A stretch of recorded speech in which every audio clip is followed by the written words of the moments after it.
E aí, pessoal, tudo bom? Nessa semana a gente começa um novo capítulo e um novo assunto, que é termodinâmica, que particularmente é um dos meus assuntos favoritos em Física 2. Então vamos começar pelo exercício 105, que é muito bacana porque ele relaciona assuntos que a gente já estudou, que é pêndulo simples e termodinâmica. E o que o enunciado nos passa é um relógio de pêndulo feito de latão que indica a hora correta quando está numa temperatura de 23 graus Celsius. Se essa temperatura cair para 0 graus Celsius, o relógio vai adiantar ou atrasar? Para resolver esse item, a gente precisa entender certinho o que ele está pedindo. Sendo assim, nosso objetivo é analisar o comportamento do pêndulo de latão, dada uma variação de temperatura. E qual grandeza a gente vai usar para iniciar esse problema? Vamos usar o de sempre, nosso querido período. Só que dessa vez o período de um pêndulo simples, que é dado por essa equação que está relacionando o comprimento da haste de latão com o tempo que o pêndulo leva para realizar uma oscilação. Mas daí você me pergunta, mas Carol, que diabos tem a ver o comprimento da haste com a temperatura? Calma, jovem Padawan, você lembra que a gente estudou essa semana de dilatação térmica, né? E aqui, como estamos tendo um abaixamento de temperatura, nós estamos falando de contração térmica. E aprendemos que quando a temperatura baixa, ocorre a redução no comprimento de um material. Nosso caso é o latão. Então dá um bizu aqui nessa fórmula e vê se não tem tudo a ver com o que a gente está estudando. Porque com a contração térmica, o comprimento diminui e proporcionalmente o período está diminuindo. Porque quanto menor é o comprimento, menos tempo será necessário para o pêndulo realizar o movimento de ida e volta. Então o relógio vai bater mais rápido e ele vai ser adiantado. Aqui a gente já consegue visualizar como o pêndulo de um relógio vai ser afetado pelo abaixamento de uma temperatura. E isso daí vai ser muito útil na letra B, que ele está nos perguntando qual que é o erro absoluto em segundos por hora. Mas o que isso quer dizer? A gente viu que quando tem alteração na temperatura, o relógio adianta, né? Então abaixou 20 graus Celsius, diminuiu o período também, como consequência, tá batendo mais rápido. Mas quão mais rápido que isso está batendo? E é isso que ele está nos perguntando. Quantos segundos foram adiantados num período de 1 hora? Porque esse é o pulo do gato em relação ao valor absoluto de erro. O que basicamente quer dizer quantos segundos ele está variando ali dentro de um intervalo de 1 hora.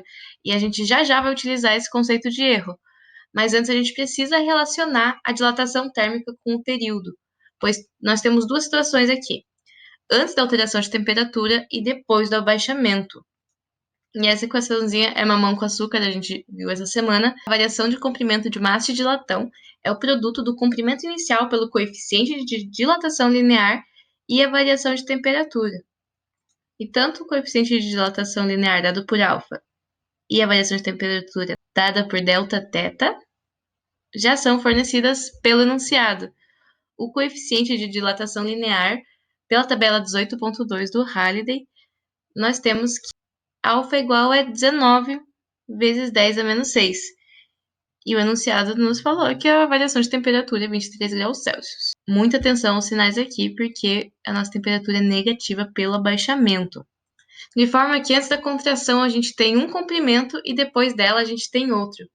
E a gente não sabe nenhum dos dois, nem L final e nem L inicial. E quando for assim, a gente tem que achar um termo em comum, para que a gente não tenha que resolver uma equação com duas incógnitas. Então, pega essa equação ali que a gente desmontou, isola o L final, e nós vamos conseguir um termo equivalente que contém o L inicial. E aqui, a nossa equação ficou com apenas uma incógnita.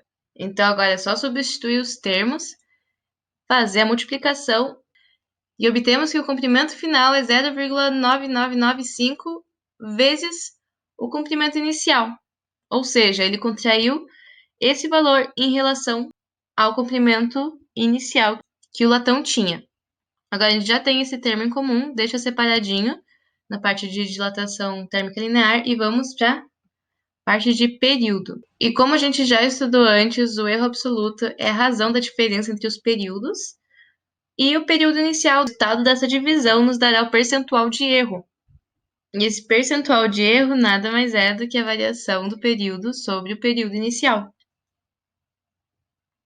Então, encontrando o nosso ΔT, que é a diferença entre os períodos antes da dilatação e depois da dilatação, Tudo isso a gente faz sobre o período inicial. E agora é só uma parte mais algébrica que basicamente é só substituir o comprimento final que a gente já tem ali.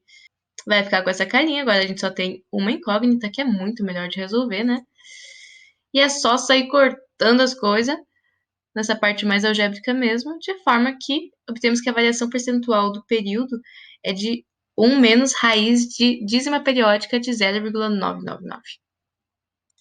O que nos dá que essa razão é de 2,185, 10 elevado a menos 4, que é aproximadamente 0,022% na variação desse período. E essa razão está sendo dada em horas, e o exercício está pedido em segundo por horas.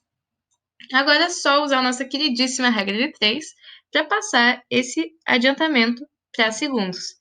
Então, se uma hora tem 3.600 segundos, a nossa variação vai representar quantos segundos? Fazendo isso, nós obtemos que o erro absoluto é de 0,79 segundos por hora. Logo, a cada hora, o relógio está adiantando 0,79 segundos. E aqui nós ficamos com as nossas duas respostas. Vocês viram que é um exercício que parece ser bem complicado, mas ele não é tanto. Tem que organizar direitinho as informações, que dessa forma a gente vai conseguindo resolver. E sempre relacionando grandeza, toda grandeza que você achar que tem a ver, anota, porque com certeza existe uma relação entre elas. Beleza, pessoal? Então até a próxima. Tchau, tchau!